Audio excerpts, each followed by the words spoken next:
Shanghai सहयोग संगठन की शिखर बैठक के इतर प्रधानमंत्री नरेंद्र मोदी और पाकिस्तानी समकक्ष नवाज शरीफ के बीच उफा में हुई मुलाकात। दोनों के बीच 8 महीने बाद हुई द्विपक्षीय बातचीत।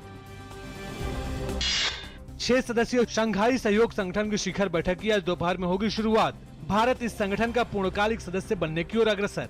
शंघाई सहयोग संगठन में चीन, रूस और पूर्वकालीन सोवियत संघ के देशों ताजिकिस्तान, उज्बेकिस्तान, कजाकिस्तान और किर्गिस्तान शामिल हैं, जबकि भारत, पाकिस्तान, ईरान, अफगानिस्तान और मंगोलिया पर्यवेक्षक देशों के तौर पर संगठन के है हिस्सा। प्रधानमंत्री नरेंद्र मोदी ने वैश्विक चुनौतियों से निपटने में ब्रिक्स की अहम भूमिका का जताया भरोसा। रूस के उफा शहर में ब्रिक्स सम्मेलन को संबोधित करते हुए पीएम मोदी ने ब्रिक्स देशों के बीच सहयोग बढ़ाने पर दिया जोर।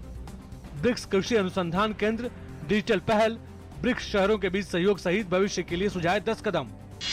भारतीय प्रेस परिषद ने की पत्रकारों पर हमलों के मामले से निपटने के लिए विशेष कानून और इसे संज्ञेय तथा गैर जमानती अपराध बनाने की सिफारिश। परिषद का मत है कि विशेष कार्यबल द्वारा भारतीय प्रेस परिषद की निगरानी में पत्रकारों पर हमलों की होनी चाहिए जांच, और जांच 1 महीने के अंदर हो जानी चाहिए पूरी।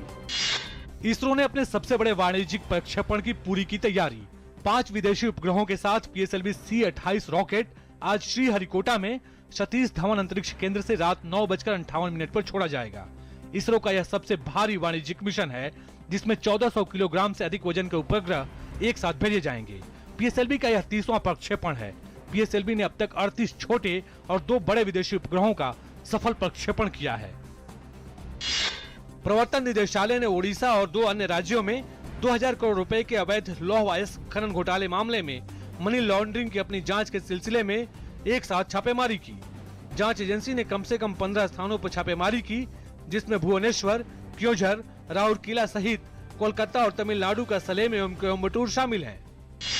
पटना को तबाह करने की साजिश को पटना पुलिस और ATS ने किया है नाकाम। शहर के शिवनगर खेमनी चक इलाके से लगभग 145 किलो विस्फोटक किया है बरामद। इनमें 1 दर्जन केन बम की शक्ल में विस्फोटक IED शामिल है। भारतीय डाक उत्तर पूर्व के इलाकों में 8 नए पोस्टल ATM लगाएगा। वहीं 15 और नए जगहों की भी तलाश की जा रही है, जहां नए ATM लगाए जाएंगे। हाल ही में डाक विभाग ने नवीनीकरण योजना के तहत अपने सभी डाकघरों को कंप्यूटरीकृत किया है। IMF ने कहा है कि भारत 7.5% की दर के साथ लगातार दूसरे साल दुनिया की सबसे तेज विकसित होने वाली अर्थव्यवस्था बना रहेगा। दूसरी ओर चालू साल में वैश्विक आर्थिक विकास दर 3.3% बने रहने की संभावना। कर चोरी और विदेशों में जमा काले धन पर शिकंजा कसने के लिए सरकार ने प्रयास किए हैं तेज। भारत ने अमेरिका के साथ कर सूचना समझौते पर किया हस्ताक्षर। 30 सितंबर से दोनों देशों के बीच वित्तीय जानकारी का होगा स्वतः विनिमय।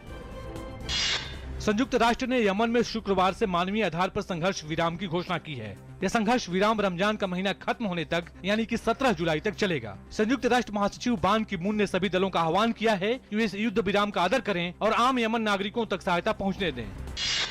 इस साल अप्रैल में अमेरिका में हुई हैकिंग मामले में अधिकारियों का कहना है कि सरकारी डाटाबेस में सेंध लगाने वाले हैकरों ने 2 करोड़ 15 लाख लोगों का डाटा चुराया है। ये संख्या पहले प्रभावित माने जा रहे लोगों से 5 गुना ज्यादा है। कार्मिक मामलों के कार्यालय का कहना है कि प्रभावित लोगों में नौकरियों को आवेदन करने वाले संघीय ठेकेदार और उनके सहभागी शामिल हैं। ग्रीस की सरकार में एक सुधार कार्यक्रम पर बनी है सहमति और उसने अपने अंतर्राष्ट्रीय कर्जदाताओं के सामने भी इसे किया है पेश। ग्रीस की संसद में इसे लेकर होगा मतदान और रविवार को यूरोजोन के सभी नेता इस प्रस्ताव पर सुनाएंगे अपना अंतिम फैसला। विंबलडन के एकल के फाइनल में होगा कल सेरेना विलियम्स का मुकाबला स्पेन के मुगुरुजा से। लिएंडर पेस और मार्टिना हिंगिस की जोड़ी पहुंची मिश्रित जुगल सेमीफाइनल में। रोहन बोपन्ना और सानिया मिर्जा की जोड़ियां हुई प्रतियोगिता से बाहर।